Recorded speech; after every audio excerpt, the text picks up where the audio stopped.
Hey everybody, welcome back to my channel. मैं हूं अनुज, आपका फ्रेंड।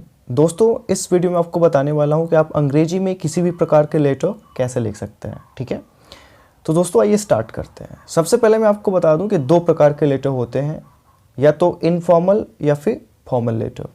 तो आज हम डिस्कस करने वाले हैं फॉर्मल लेटर की। ठीक है, अब बता दूं मैं कि इनफॉर्मल लेटर जो होते हैं वो आप अपने भाई बहन फ्रेंड्स सर्किल में आप इनफॉर्मल लेटर देते हैं या लिख सकते हैं। ठीक है, एंड फॉर्मल लेटर जो होता है वो ऑफिशियल तौर पे आप लिखते हो, या अपने बॉस को लिखते हो, आप कंपनी में हो वहाँ पे आप फॉर्मल लेटर लिखते हो। ठीक है, ये जो होता है दोस्तों, इसको फॉर्मल नहीं, इसको बोलते हैं फॉर्मल। मैंने यहाँ पे लिखा हुआ है। और ये जो लेटर लिखा हुआ है ये लेटर नहीं होता है।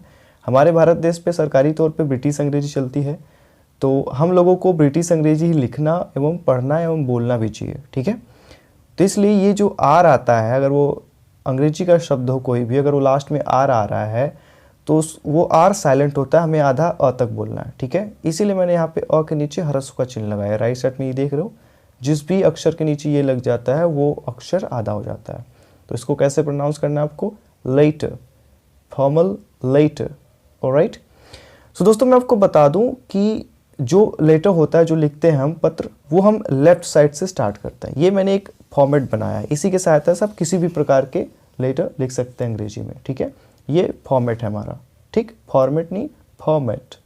ठीक है, वो चीज़ें जितनी भी पत्र लिखेंगे आप, वो लेफ्ट साइड से स्टार्ट करेंगे, चाहे वो सेंडर एड्रेस हो, डेट हो, चाहे वो योर्स फेथफुली लास्ट में हो, एंडिंग कर रहे हो। ठीक है, तो सब आपको लेफ्ट साइड में लिखना है, ना कि राइट साइड में। ठीक है, तो ये मैं सबसे पहले आपको फॉर्मेट बता देता हूँ। ठीक है, तो ये रहा पहला पॉइंट जो आपको लिखना है, लेफ्ट साइड से स्टार्ट करना है। ये अभी मैं आपको बताऊंगा, ये फॉर्मेट है, मैंने आगे लिखा हुआ है। ठीक है, तो सबसे पहले आपको लिखना होता है सेंडर्स एड्रेस। सेंडर एड्रेस, कौन सा सेंडर एड्रेस लिखेंगे? तो दोस्तों पत्र लिखने से पहले आप क्वेश्चन पढ़ते हैं, है ना? वहाँ पे जो एड्रेस लिखा रहता है, हमें वो एड्रेस यहाँ पे लिखना है। ठीक है, हमें यहाँ पे अपना एड्रेस नहीं लिखना है। और अगर वहाँ पे एड्रेस नहीं दिया हुआ है फिर भी आपको एड्रेस लिखना है, आप कुछ भी एड्रेस लिख सकते हैं अपने मन से। ठीक है, लेकिन आपको ब्लैंक नहीं छोड़ना है। अब हम बात करते हैं सेंडर एड्रेस के बाद क्या लिखना है। लिखना है डेट, ये भी लेफ्ट साइड में लिखते हैं हम। डेट लिखेंगे कौन सा? जिस दिन आप एग्जाम दे रहे हो। ठीक है, वो डेट लिखेंगे आप। क्लियर? उसके बाद हम लिखेंगे रिसीवर एड्रेस, सब लेफ्ट साइड में ही लिखना है। आगे मैंने लिखा है, अभी मैं आपको बताता हूँ। Receiver address. ठीक है, उसके बाद हमें लिखना है सैल्यूटेशन। सैल्यूटेशन ये क्या होता है? ये जो हम लिखते हैं sir, ma'am, dear sir, dear ma'am. ठीक है, ये चीज़ देखिए मैंने यहाँ पे लिखा हुआ। या तो आप लिखो सर, मैम। यदि आप नहीं जानते हो कि वो जो रिसीवर एड्रेस है उस बंदे को नहीं जानते हो, तो आप कि फीमेल है कि मेल है, तो आप दोनों लिख सकते हो, सर, मैम। ये भी लिख सकते हो और ये भी लिख सकते हो, dear sir and dear ma'am. Dear sir, इसको आपको सर नहीं बोलना है, मैंने बोला ना लास्ट में आर आ रहा है तो वो साइलेंट होगा। सर, सर या मैम, ये देखिए मैंने कॉन्ट्रैक्ट करके लिखा है, ए के ऊपर ये अपॉस्ट्रोफी है। ठीक, आप मैडम भी लिख सकते हो। क्लियर? या तो आप लिख सकते हो डियर, इसको भी डियर नहीं बोलना, इसको बोलना dear, dear sir, dear ma'am. ये इनफॉर्मल नहीं है दोस्तों, ये फॉर्मल में आता है, मॉडर्न में। ठीक है, तो आप ये चीज़ें लिख सकते हो। एक बात और बता दूं, आप यहाँ पे respected sir and respected ma'am नहीं लिख सकते। जब भी आप फॉर्मल लेटर लिख रहे हैं तो आप वहाँ पे respected sir and respected ma'am नहीं लिख सकते हैं, आपको यही लिखना है। ठीक है, ये चीज़ें क्लियर? उसके बाद हमें लिखना है सब्जेक्ट। इसको भी सब्जेक्ट नहीं बोलते, इसको बोलते हैं सब्जेक्ट। लास्ट में जिक्ट है, ना कि जेक्ट। क्लियर? तो सब्जेक्ट दोस्तों जो कंसर्न होता है, जिस इशू के बारे में आप लिख रहे हो, उसमें लिखा होगा क्वेश्चन में। ठीक है, आप क्वेश्चन देखेंगे वही वो आपको लिखना है यहाँ पे। ठीक है, वही लिखना है जो क्वेश्चन पेपर में आपके है। ठीक, तो सब्जेक्ट आपका 5 to 8 वर्ड्स में होना चाहिए, यानी 5 से 8 शब्दों में लिखेंगे तो काफ़ी अच्छा रहेगा। ठीक है, ज़्यादा लंबा ना हो। अब बात करते हैं body of the letter. Body of the letter, ये ओ एफ में ऑफ नहीं पढ़ रहा, इसको आप तो ऑफ पढ़िए, और वो या तो आ और वो, बॉडी ऑफ द लेटर। ठीक है, ये जो कंटेंट होता है, यानी जो सब्जेक्ट इशू लिखे हो आप, मान लीजिए यहाँ पे मैं लिख देता हूँ शॉर्टेज ऑफ वाटर। ठीक है, तो वही यहाँ पे लिखना है कि क्या शॉर्टेज है वाटर का, क्या कमी है। ठीक है, ये होता है कंटेंट, आप कह सकते हो इशू का कंटेंट, इसे बोलते हैं बॉडी ऑफ द लेटर। ठीक, उसके बाद हमें लिखना है थैंकिंग यू। ठीक, एंड उसके बाद हम लिखते हैं योर्स सिंसियरली एंड फेथफुली। ठीक है, योर्स सिंसियरली एंड फेथफुली। उसके बाद सेंडर्स नेम, अगर वो सेंडर्स नेम का मतलब क्या, सेंडर्स नेम से हमें यहाँ समझना है कि अगर वो क्वेश्चन में दिया हुआ है देन हमें क्वेश्चन में दिया हुआ है, ठीक है, वही हमें सेंडर्स का नेम लिखना है। अन्यथा आपको लिख देना है ABC या DCA, कुछ भी लिख सकते हो, ठीक है। लेकिन अगर क्वेश्चन में दिया है तो आप वही सेंडर्स नेम लिखेंगे, ठीक है। एक बात और बता दूं दोस्तों, ये जो लिखा है योर्स सिंसियरली एंड फेथफुली, ये फली होता है ना कि फूली, ठीक है। इस पर मैंने वीडियो बनाया है एक प्रोनाउंसिएशन का, आप देख सकते हो। तो जब अगर आप ये जो रिसीवर है यदि आप उसको जानते हो तब तो वहाँ पे लिखेंगे आप योर्स सिंसियरली, सिंसियरली, इसको सिंसियरली नहीं बोलना है, यहाँ भी आर साइलेंट है, योर्स सिंसियरली, तब आप यहाँ पे लिखेंगे सिंसियरली। यदि आप उस बंदे को नहीं जानते हो, ठीक है, कि वो कौन है, आप डिपार्टमेंट में सेंड कर रहे हो किसी को या कहीं भी कंपनी में सेंड कर रहे हो, तो आपको इतना पता है कि वहाँ पे सर या मैम है, तो आपको लिखना है योर्स फेथफुली, फेथफुली, फली ना कि फुली, इसका जो उच्चारण है ये फूली नहीं है, फली, फेथफुली, ठीक है। तो ये लिखेंगे योर्स फेथफुली जब आप उस बंदे का नाम नहीं जानते। यदि नाम जानते हैं तो ये लिखेंगे योर्स सिंसियरली, उसके बाद नाम। सेंडर्स का मतलब कौन, जो भेज रहा है, तो स्वाभाविक सी बात है कि उसी का नाम होगा। ये क्वेश्चन पेपर से हमें देख के लिखना है, क्लियर। अब आते हैं दोस्तों, देखिए मैंने यहाँ पे लिखा हुआ है, अब आपको दिखाता है। ये मैंने एक एडिटर को मैंने कंटेंट लिया है, ठीक है। एडिटर को हमें लिखना है पत्र, क्लियर। तो देखिए मैंने यहाँ पे सबसे पहले लिखा हुआ है सेंडर एड्रेस। मान लीजिए क्वेश्चन पेपर है, वहाँ पे यही दिया हुआ है, वैसे लिखा रहेगा C करके -12/4, मान लीजिए एड्रेस है फेज 5, ठीक है। ये DJ सिटी न्यू दिल्ली ये करके 81, ठीक है, ये एड्रेस है। तो सबसे पहले मैंने क्या बोला था, ये देखिए मैंने यहाँ पे लिखा हुआ है सेंडर एड्रेस, सेंडर एड्रेस लिखना है। तो मैंने यहाँ पे लिखा, लेफ्ट साइड में लिख रहा हूँ मैं, ठीक है, ये। तो सबसे पहले मैंने लिखा सेंडर एड्रेस, उसके बाद एक लाइन आपको छोड़नी है, ठीक है, एक लाइन आपको छोड़नी है। देखिए मैंने यहाँ पे स्पेस दिया हुआ है। फिर क्या लिखेंगे, डेट लिखेंगे, डेट, इसको आपको डेट नहीं, इसको बोलना है डेट। और एक बात और बता दूं दोस्तों कि फॉर्मल लेटर में हमें कभी भी कॉमा नहीं लिखना है। ये देख रहे हैं कहीं भी कॉमा नहीं है, कहीं भी कॉमा नहीं करना है हमें फॉर्मल लेटर में, ठीक है। इनफॉर्मल में आप कॉमा लगा सकते हो एंड फॉर्मल में नहीं, क्लियर। सो दोस्तों ये देख सकते हो मैंने डेट लिखा, फिर एक लाइन आपको स्पेस करनी है। देख रहे हैं मैंने फॉर्मेट दिया, अभी लास्ट में फिर दिखाऊंगा आपको फॉर्मेट। पहला सेंडर एड्रेस, उसके बाद डेट, उसके बाद रिसीवर एड्रेस, रिसीवर जहाँ भेज रहे हो, तो मैं कहाँ पे भेज रहा हूँ, द एडिटर, टाइम्स, इसको सब बोलते हैं टाइम्स ऑफ इंडिया, ये नहीं होता दोस्तों, ये होता है टाइम्स। ई के बाद जो एस है यहाँ पे जेड का साउंड आ रहा है, ये OF अब, लास्ट में इंडिया नहीं इंडिया बोलना है। जितने भी अंग्रेजी में ए पे ख़त्म होते हैं शब्द, उसका साउंड होता है आधा, तो ये क्या हो जाएगा, the editor times of India new Delhi, फिर ये लिखना है, ठीक। अब ये रिसीवर एड्रेस हो गया।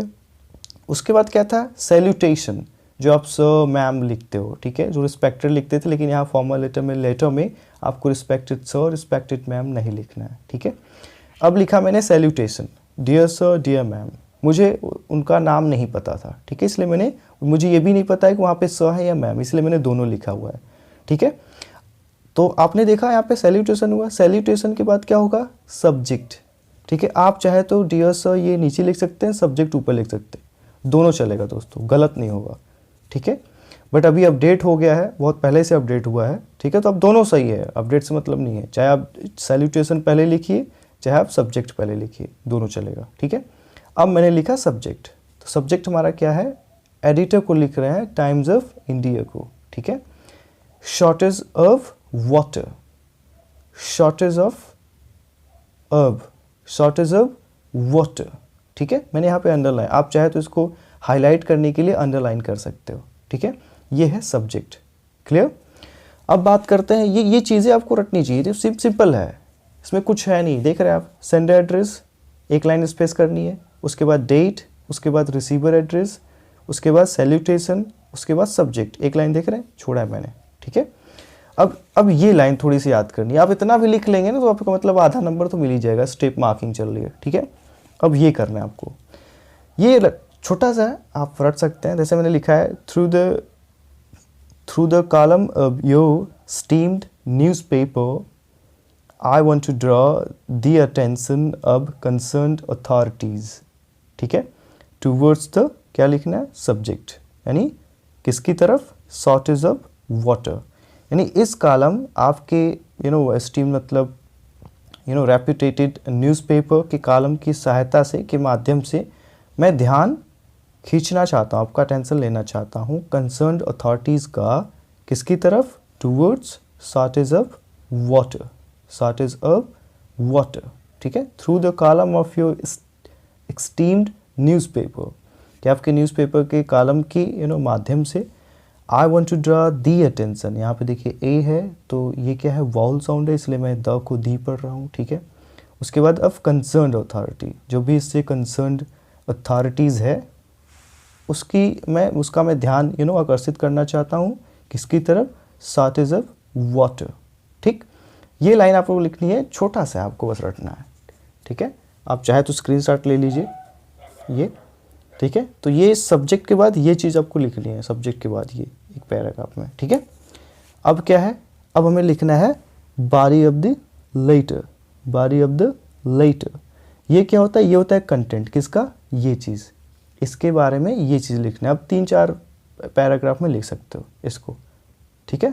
ये यानी सब्जेक्ट मैंने लिखा शॉर्टेज ऑफ वाटर, तो इसी को आप 3-4 पेज में लिख सकते हो, क्या क्या कमी है वहाँ पे, ठीक है, तो वो आप लिख सकते हो।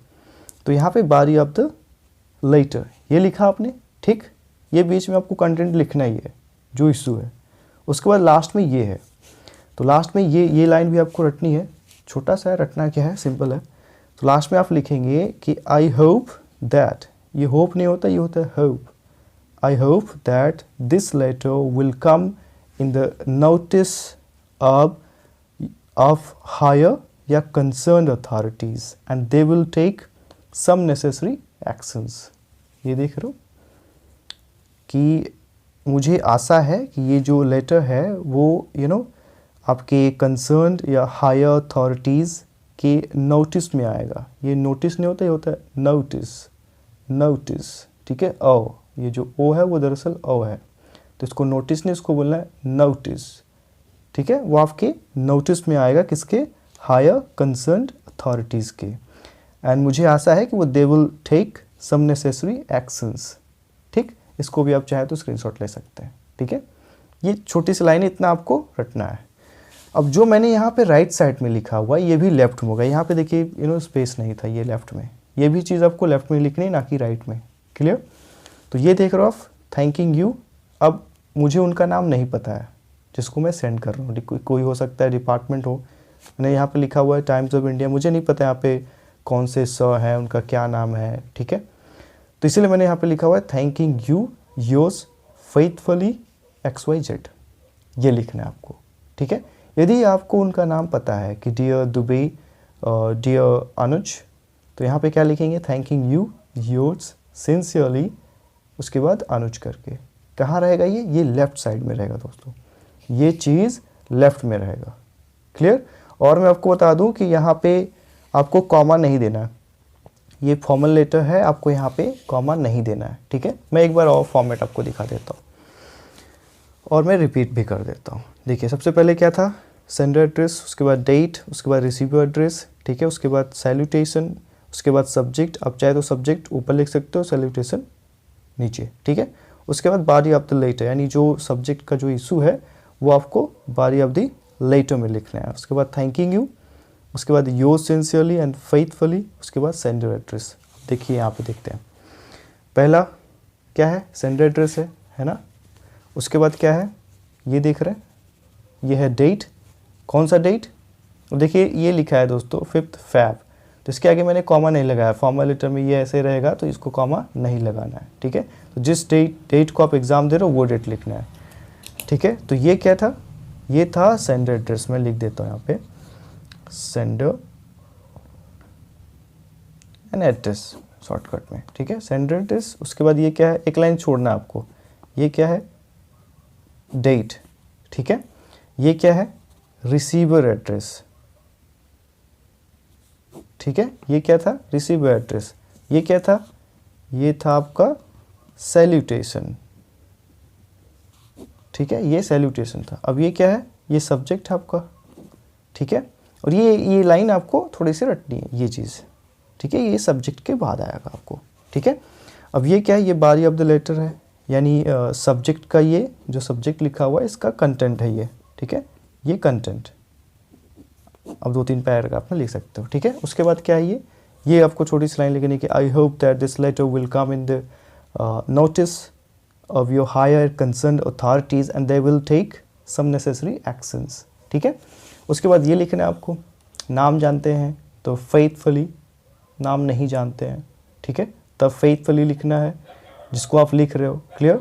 अगर आप नाम जानते हैं उनका तो थैंकिंग यू, योर्स सिंसियरली। ये कहाँ लिखना है आपको, लेफ्ट साइड में लिखना है, ठीक है, ये इधर ही रहेगा, ये नीचे रहेगा लेफ्ट साइड में, ठीक है। यहाँ पे स्पेस नहीं था इसलिए मैंने यहाँ पे लिखा है, ठीक है। तो स्पेस होगा आपके पास, ज़रूर होगा, तो आप इसको लेफ्ट साइड में लिख सकते हैं, क्लियर। सो आई होप कि आपको ये वीडियो अच्छी लगी होगी। यदि वीडियो अच्छी लगी हो दोस्तों तो मेरे वीडियो को लाइक एंड कमेंट करें, अपने दोस्तों के साथ शेयर करें। ये देख रहे हैं, आप इतना भी रट लेंगे तो आपको आधा नंबर मिल जाएगा, क्योंकि स्टेप मार्किंग चल रही है, ठीक है। जैसे 20 नंबर का है तो आपको 10 नंबर मिल जाएगा, क्लियर। सो आई होप कि वीडियो अच्छी लगी, लाइक एंड कमेंट करें, अपने दोस्तों के साथ शेयर करें। Till then take care, thank you so much.